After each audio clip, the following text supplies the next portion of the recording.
નમસ્કાર, હું છું કેતલ અને આપ જોઈ રહ્યા છો CB24.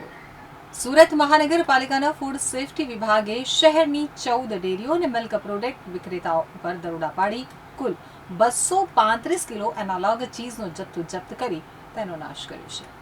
સુરત મહાનગરપાલિકાના ફૂડ સેફ્ટી વિભાગે આરોગ્ય માટે હાનિકારક એવા એનાલોગ ચીઝ અને પનીરના વેચાણ સામે મોટા પાયે ઝુંબેશ શરૂ કરી છે. છેલ્લા 24 કલાક દરમિયાન ફૂડ વિભાગની ટીમોએ શહેરના વિવિધ શહેરોમાં આવેલી કુલ 14 જેટલી ડેરીઓ અને મિલ્ક પ્રોડક્ટ વિક્રેતાઓને ત્યાં અચાનક દરોડા પાડ્યા હતા. આ તપાસ દરમિયાન જુદા જુદા સ્થળો ઉપરથી કુલ 235 કિલોગ્રામ જેટલો પ્રતિબંધિત એનાલોગ ચીઝનો જથ્થો ઝડપી પાડવામાં આવ્યો હતો અને તંત્ર દ્વારા આ આરોગ્યપ્રદ ન હોય તેવા જથ્થાનો સ્થળ ઉપર જ નાશ કરવામાં આવ્યો હતો. ફૂડ સેફ્ટી વિભાગની સરપ્રાઇઝ કાર્યવાહીથી ડેરી ઉદ્યોગ અને મિલ્ક પ્રોડક્ટના વેપારીઓમાં ભારે ખળભળાટ મચી ગયો છે.